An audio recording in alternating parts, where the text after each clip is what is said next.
Ce programme vous est présenté par notre partenaire Dunlop.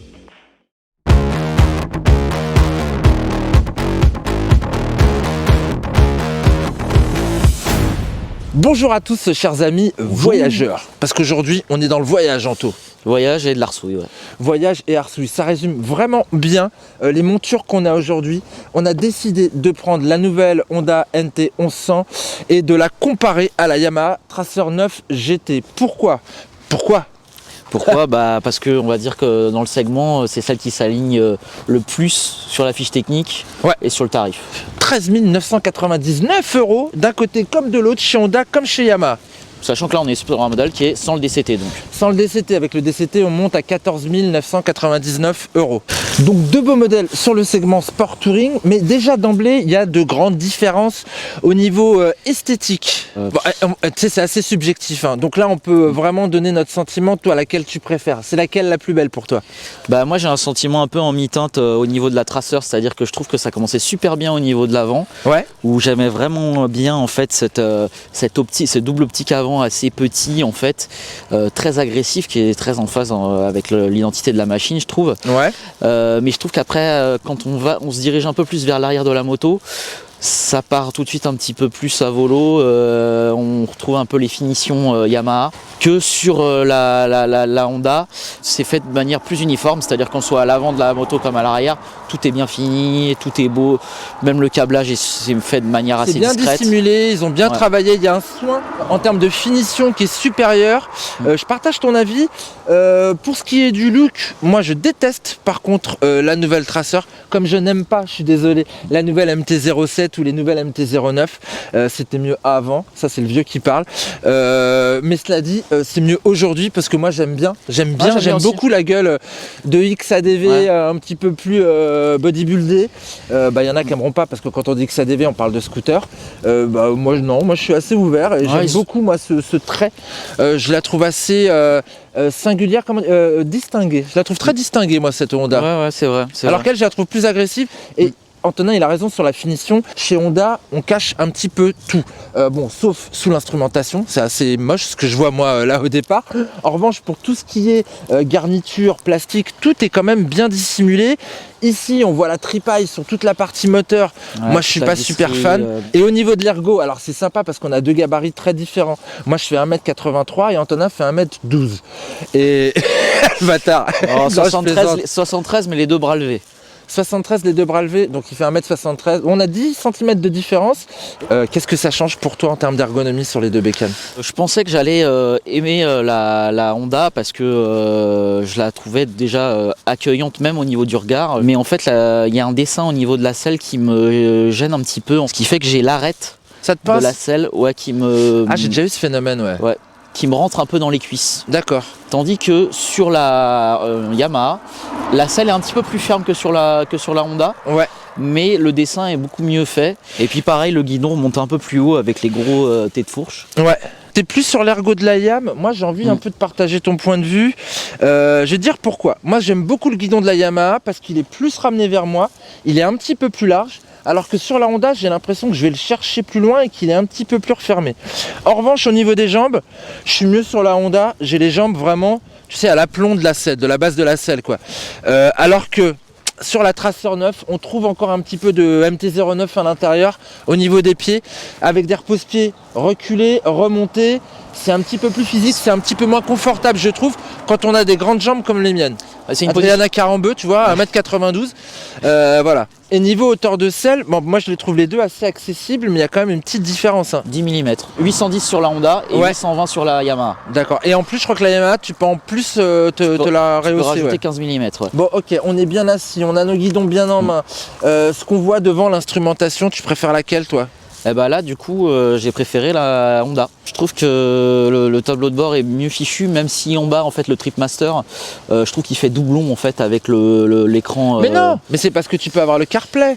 Et quand tu as le CarPlay justement sur ce bel écran, tu as encore ta vitesse en dessous et c'est plutôt pas mal. Et ben moi tu sais quoi, je préfère celle de la Tracer 9. J'aime bien, là j'ai l'impression d'avoir Optimus Prime qui me regarde là. Tu te rappelles dans les Transformers? Enfin j'aime bien le fait que... Wall-E, exactement. Cet écran il est bien scindé, Il est moins visible, je trouve, avec le fond noir que le fond blanc de l'écran de la Honda. Mais moi, j'aime bien cet agencement. J'aime beaucoup le fait qu'on puisse paramétrer ses préférences sur le côté droit. Sur la Yamaha, ça se fait beaucoup plus facilement et beaucoup plus intuitivement sur la Yamaha que sur la Honda. Ouais, en fait, cette instrumentation, on l'avait déjà sur l'Africa Twin. Ouais. Donc quand il est habitué, ça va, mais de prime abord, quand tu vois en plus le commodo gauche de cette bécane, qui n'a pas le DCT, si en plus il y avait les fonctions du DCT, on aurait encore plus de boutons. C'est un bouquet garni le truc quoi. Enfin c'est de prime abord, tu te dis waouh. Alors que là, la logique de fonctionnement avec une bonne répartition gauche-droite, elle est quand même mieux pensée chez Yamaha. Alors devant ces belles instrumentations, d'ailleurs il y a une belle casquette là sur celle de la Honda, ce qui fait qu'aussi au niveau visibilité on est un petit peu mieux. On trouve ces fameuses bulles. Alors bulles agrémentées de petits déflecteurs latéraux chez Honda, bulles avec des protège-mains chez Yamaha. Les deux sont réglables manuellement.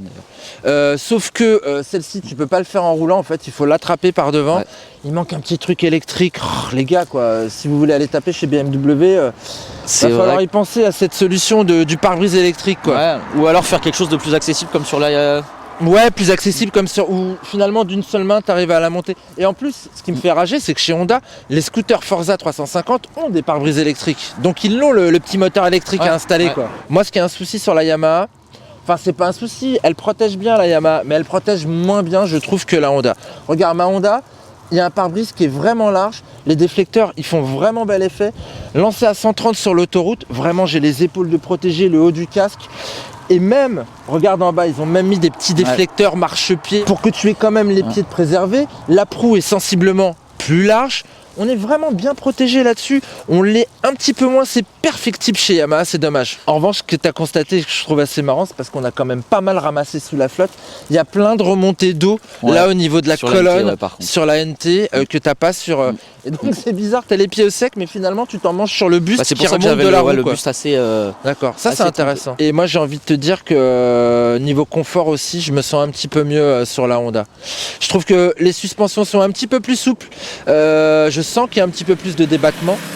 Et vraiment, seul ou à deux, on en reparlera tout à l'heure du duo avec le retour de Clémentine, mais il y a vraiment un confort supérieur sur la Honda. C'est un confort, ouais, c'est un confort, mais qui joue un peu au détriment de ses capacités dynamiques. Ah, c'est intéressant ce que tu dis. Donc tu veux qu'on commence à rentrer dans la conduite un petit peu sportive ? Bah, elle est un petit peu moins rigoureuse. Alors effectivement, certes, c'est vrai que elle va peut-être mieux encaisser les aspérités de la route parce que du coup, elle a des suspensions qui sont beaucoup plus souples. Ouais. Mais du coup, si on veut commencer à tâter du col de montagne, ce sera un petit peu plus fun au guidon d'une Tracer 900. Je partage totalement ton point de vue. On reviendra là-dessus au niveau des moteurs aussi tout à l'heure. Mais c'est vrai qu'en termes de châssis, elle est bien plus rigoureuse. Elle a vraiment envie d'attaquer l'apex là quand tu rentres en virage. Il y a vraiment une facilité à prendre de l'angle avec cette bécane qui a une meilleure garde-sol également. Et puis surtout qu'en plus là on a les suspensions pilotées électroniquement à l'avant, les suspensions Kayaba qui font super bien leur job. Avec deux systèmes, hein. A1 t'es en sport, A2 t'es plus en confort. Réglable sur mais deux modes. Le A2 t'arrives jamais au confort de celle-ci. Confort touring, confort sportif. Ça reste des settings de base qui sont fermes de toute manière. C'est ça, tout à fait. On peut toujours ajuster avec la précharge. À l'arrière, on peut ajuster avec la précharge comme. Mais à l'avant. Je peux aussi régler ma fourche hein, si je veux sur la Honda. Tout est réglable hein, sur la Honda. Mais c'est vrai que de base, on a quand même plus de souplesse ici. Et puis elle est un petit peu plus lourde aussi ma Honda. Elle embarque 20 kg de plus. Bah il y a un plus gros réservoir. On a 20 litres 4 sur la Honda et on a 18 sur la Tracer. Ouais, ça fait 2 litres de différence, mais quoi qu'il arrive, il y a quand même un petit peu plus de lourdeur.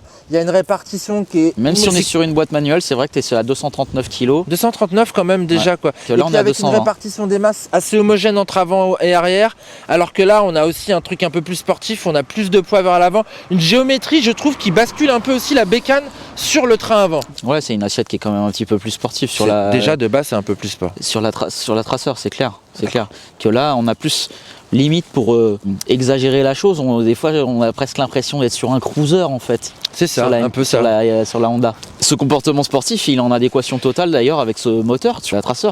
On attaque un chapitre super intéressant. Ces beaux moteurs. Ton CP3, il fait combien de centimètres cubes ? Il fait 889 cm3. 889 cm3 de bonheur. Moi là, je suis à 1100 cm3. 1084. 1084, ouais, on arrondit à 1100. Vas-y, on n'est pas chiche quoi. Ah, quand même. Bah, déjà, ça change au niveau des performances sur le papier. Plus de couple, plus de puissance. Ouais, Tu te rappelles les chiffres à peu près? Moi j'ai 119 chevaux sur la 119, Yamaha. c'est bien. Et sur la Honda, tu en as 102. 119, 102. Et en termes de valeur de couple, tu te rappelles? 93 sur la Yamaha. Ouais, 93 Nm. Et 104. Voilà, c'est ça, ça dépasse largement les 100. Quoi. Ouais. Et c'est ce qui est assez intéressant, c'est qu'on n'a pas du tout les mêmes caractères moteurs. Moi, je trouve que... Alors, j'adore ce moteur, Antonin. Ce moteur, il est performant, il a une bande sonore qui est incroyable. Mais je trouve que par rapport à une bécane de touring, ça devient un petit peu trop prenant, ça devient un petit peu trop pointu aussi. C'est vrai que là, ouais, au niveau du moteur, on ressent l'ADN sportif de chez Yamaha. Que du coup, chez Yamaha, on cherche vraiment la performance, les chevaux, la puissance. Que chez Honda, on cherche la praticité, l'utilité, la traction et puis... L'efficience, j'ai même envie de te dire. Ouais. Et l'efficience, et je le vois, tu vois, par exemple, quand on est à 130 km/h sur l'autoroute, toi, ton moteur, il tourne plus vite que le mien. Ton moteur, il tourne à peu près à 6200 tours qu'elle est à 130, alors que celui de la Honda, il est plutôt aux alentours des 5000 tours. Ce qui fait qu'on a une consommation moyenne, quand tu fais de l'autoroute, tu abaisses ta consommation de quasiment 1 litre, quoi, et c'est important. D'autant plus quand tu as un plus gros réservoir, c'est elle qui a la meilleure autonomie. Donc dans l'objectif, moi, d'une bécane touring, je trouve ça plus rationnel, ce choix opéré par Honda. Honda rationnel, synonyme. Alors que là, je trouve qu'on est plus dans l'exubérance. Il est plein partout, ce moteur. Il est un peu on-off. C'est presque un moteur de sportif greffé dans une partie cycle de roadster. Mais ça, tu dis ça parce que comme moi, t'attends la R9. Ouais, c'est vrai. Je crois qu'on n'est pas les seuls d'ailleurs. On n'est pas les seuls d'ailleurs. Alors que ce moteur, ça ira jamais dans une sportive. Non. Ça ira jamais mais dans clairement, une sportive. après, de toute manière, de base, ce moteur-là, il vient d'une Africa Twin. Oui. Et l'Africa Twin, c'est un trail à orientation quand même off-road assez prononcée. Ouais. Et en off-road, ce qu'on cherche, c'est pas la puissance, c'est la motricité, c'est le couple, la force du moteur. Et c'est pour ça que Honda, je pense, a mis l'accent là-dessus. Ouais, mais pour autant, si tu me largues à l'accélération, si tu me largues sur les bas régimes en termes de remplissage, en reprise, tu me largues, elles partent toutes les deux ensemble. Ouais. Ah, la Yamaha part un petit peu plus devant, mais c'est pas. Je pensais Au que ça allait début, être c'est pas flagrant, c'est plus voilà. à la fin où tu sens vraiment la différence, c'est que c'est beaucoup plus marqué. Ce qui nous fait dire qu'elle a beaucoup plus d'allonge aussi. La zone rouge, clairement, déjà, de toute manière, elle n'est pas atteinte au même niveau. Tout à fait. Après, juste pour parler des consommations sur notre roulage, on a quand même pas mal roulé. Ouais, je pensais qu'elle serait vachement plus sobre, la Honda, mais finalement, c'est quasiment la même chose. Tu vois, malgré ce que j'ai dit sur l'autoroute, comme on a fait du mixte, on est à 6,1 litres quasiment sur les deux bécanes. Bon bah on est en 2022 et 2022 qui dit 2022 dit électronique hein. Mais dit faut pas... électronique à tout va. Ouais. Plus chez toi que chez moi. Parce qu'en fait au cœur de cette meule tu as une centrale inertielle pour gérer tous tes petits gadgets. J'ai le cornering light qui est quand même un atout qui est pas négligeable sur une moto de GT. C'est ça qui vous énerve quand vous voyez à chaque fois une Tracer, vous dites mais il n'y a qu'un feu qui fonctionne. C'est parce que le second est réservé pour l'éclairage adaptatif en virage. Et aussi j'ai le shifter. T'as le Shifter Pro. Ouais, Shifter Pro. Ce que tu n'as pas, mais ce qui pourrait. Je m'en fiche, j'en ai pas besoin. J'ai une commande. Si je voulais, je prendrais le DCT avec 1000 balles de plus. Ouais, et mais j'ai pas envie. Et 10 kilos de plus encore. Non, mais par contre, niveau transmission, moi j'aime beaucoup. C'est fluide. C'est assez précis dans la sélection. La commande, elle est assez agréable. Chez Yam, je trouve. Alors, ça s'est amélioré depuis le temps que j'essaie des Yamaha, mais je trouve que ça accroche toujours un petit peu, quoi. Donc finalement, qu'il y ait le shifter, c'est heureusement bien. qu'il est là. C'est vrai que ça passe mieux avec le shifter, mais par contre, du coup, ce qui est bien avec ce shifter-là, c'est que en fait, les rapports passent aussi bien en bas régime qu'en haut régime. Ouais, et puis même très bas. Tu peux vraiment y aller. Et c'est vrai que c'est pas mal. Tiens, tu vois, c'est encore une caractéristique sportive qu'on file à la Tracer. Par contre, moi, ce que j'ai et que toi t'as pas, je peux régler mon frein moteur. Toi, tu peux pas régler ton frein moteur. En revanche, comme moi, tu peux régler ton traction control, ton anti-patinage. Tu as également des cartos.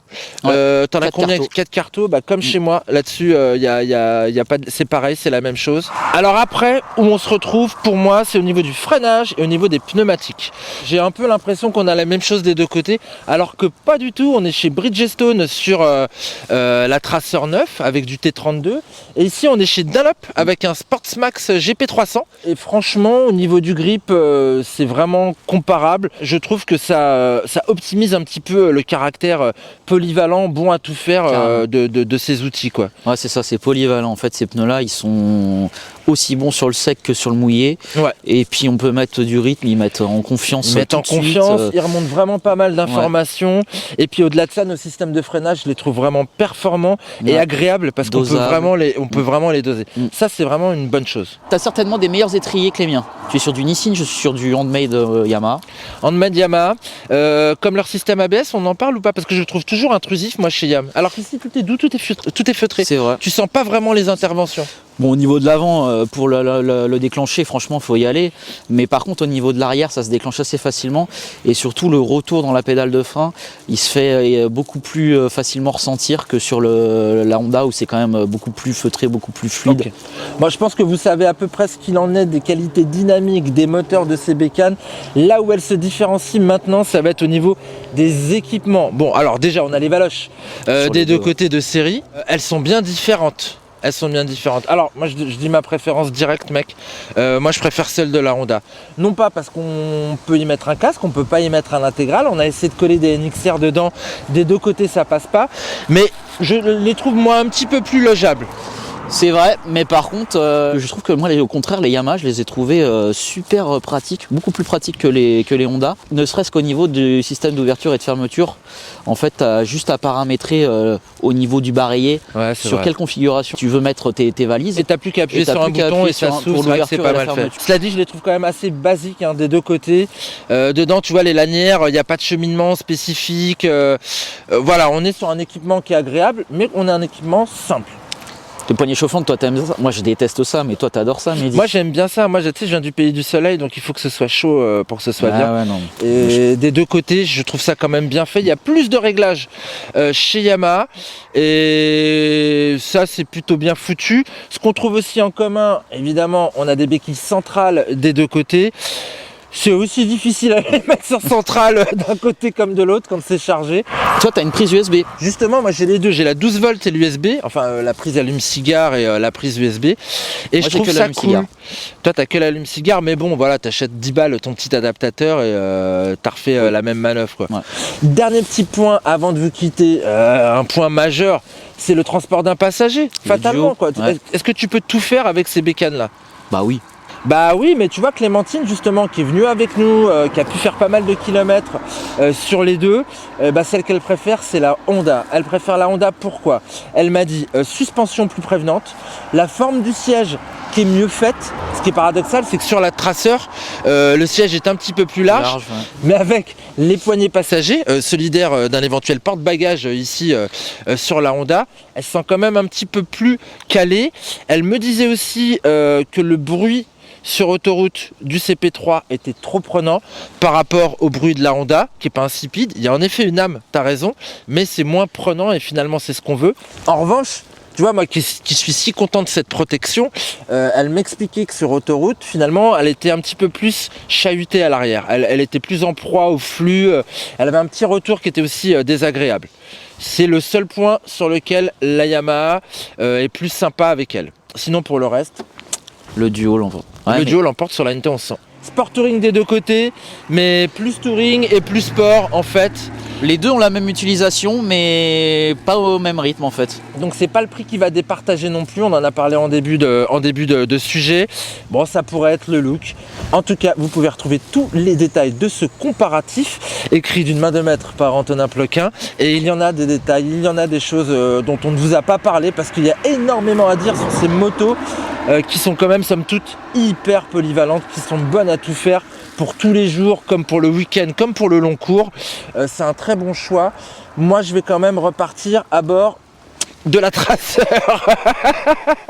Mais non, mais je suis Mehdi to Race. Et moi, ce que j'aime bien quand même, c'est quand ça patate, quoi. Ouais, tu me laisses une place derrière toi quand même. Tu repars aussi avec la Tracer. Bah ouais, hein. Voilà, en fait c'est ça. Nous on a le profil des mecs qui sont plutôt orientés sport. Et le tourisme, on pourrait même le faire derrière une GSX-R. C'est vrai. C'est ça. On n'est pas raisonnable. En espérant vous avoir apporté un maximum d'informations si vous êtes dans une démarche d'achat, nous on vous dit à une prochaine pour un prochain comparatif. Je pense que ça va être rapide. Hein. Ah bah j'espère parce que les beaux jours vont arriver. Et puis, beaux jours vont arriver. Et puis il y a plein de nouveautés aussi à essayer. C'est ça, exactement. Allez, ciao, à une prochaine. Salut.